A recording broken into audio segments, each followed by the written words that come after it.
सरकार केवल इस्तीफे की मांग तक हम सीमित नहीं है। हम नहीं मानते हैं कि केवल एक चीफ मिनिस्टर बदल देने से, एक गृह मंत्री बदल देने से ये चीजें थम जाएंगी। ऐसा लगता नहीं है सर, क्योंकि जो नारा उन्होंने दिया था वो उन्होंने चेतावनी दी थी। उनको कोई नहीं, उनका घर बार से कोई मतलब नहीं है। मणिपुर हिंसा के दोषियों को सजा दो। मणिपुर में 2.5 महीने से जारी हिंसा के दोषियों को कड़ी सजा दो। प्रधानमंत्री की चुप्पी क्यों, जवाब दो।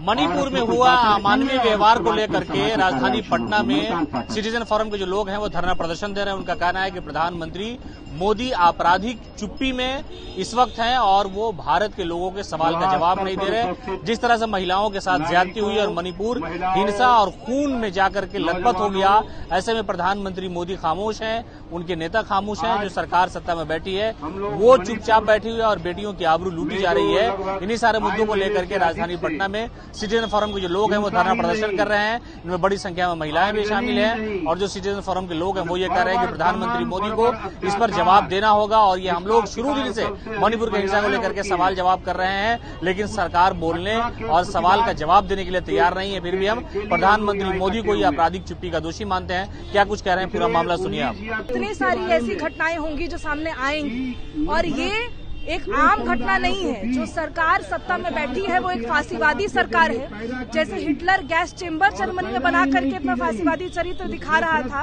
वैसे ही ये सरकार भारत जैसे बड़े देश में अलग अलग राज्यों में अलग अलग तरीके से एक्ट करती है। मणिपुर में जहाँ पर 2 समुदायों के बीच इतना सेंसिटिव मसला पहले से है, वहाँ पर सरकार की ये नीतियाँ एक समुदाय को दूसरे के बरक्स खड़ा कर देने की नीतियों के कारण ही ये सारी घटनाएं हुई है। और ये सरकार केवल इस्तीफे की मांग तक हम सीमित नहीं है। हम नहीं मानते हैं कि केवल एक चीफ मिनिस्टर बदल देने से, एक गृह मंत्री बदल देने से ये चीजें थम जाएंगी। ये एक सोची समझी नीति के तहत किया जा रहा है, विभाजन की नीति के तहत किया जा रहा है। एक समुदाय विशेष को या जो अल्पसंख्यक जो पिछड़ी जाति के लोग हैं उनको दमन करने की नीति के तहत किया जा रहा है, जैसा हमने हिटलर के समय में यहूदियों के साथ होते देखा है। अगर किसी को अभी भी नहीं यकीन है कि फांसीवाद आया है तो वो जाके मणिपुर में देख सकते हैं वहाँ की स्थिति। और हमारा मानना है कि ये सरकार जब तक सत्ता में बनी रहेगी, जब तक ये व्यवस्था बनी रहेगी, या फांसीवादी पूंजीवादी व्यवस्था बनी रहेगी, तब तक ये सारी चीजें चलती रहेंगी, अलग अलग रूपों में चलती रहेंगी। जैसे गुजरात में दंगों के रूप में चल रही थी, वैसे यहाँ मणिपुर में इस तरह के कॉन्फ्लिक्ट्स के रूप में बढ़ाती चली जाएगी। क्या लगता है, प्रधानमंत्री महिलाओं की बात मानेंगे? ऐसा लगता नहीं है सर, क्योंकि जो नारा उन्होंने दिया था वो उन्होंने चेतावनी दी थी। बेटी पढ़ाओ बेटी बचाओ, उन्होंने कहा था मतलब हमारे नीतियों से बेटियों को बचाओ, क्योंकि जो चीजें घट रही हैं पिछले 4-5 सालों में, जो स्थिति हुई है नारियों की, उसमें ये नहीं लगता है कि हमें कोई सुरक्षा मुहैया कराएंगे वो। और ये हमारे लिए वो संवेदनशील हैं, उनको कोई नहीं, उनका घर बार से कोई मतलब नहीं है। जिस तरीके से बर्बरता औरतों के साथ होती दिख रही है वीडियो में, इतने वो 4 मई की वीडियो थी, इतनी देर तक मीडिया कहाँ था, कहाँ सोया था? उनका सारा सो कॉल्ड जो गोदी मीडिया है वो इन सब चीजों को कैसे दबा के रखा है, जबकि मीडिया का काम होता है छोटी सी छोटी घटनाओं को वो दिखाए। 4 मई को, आज जुलाई आ चुका है, जुलाई में ये वीडियो वायरल होता है, तब लोग अब इसको संज्ञान में लेते हैं और सिर्फ ये कहते हैं कि मुझे घनी पीड़ा हो रही है, मुझे दुख हो रहा है, मुझे क्रोध आ रहा है।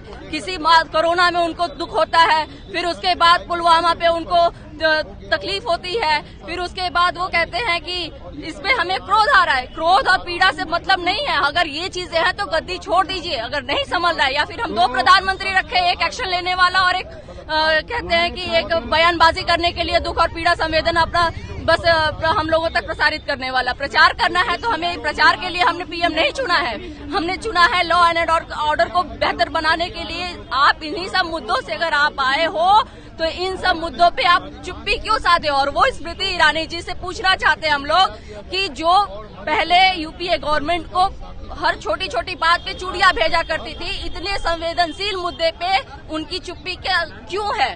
वो इतना चुप क्यों है? एक इतना मामला हाईलाइट होने के बाद वो एक ट्वीट करती हैं और उसके बाद मीडिया ये दिखाता है कि उन्होंने ट्वीट किया है। ट्वीट करने से काम चलता है?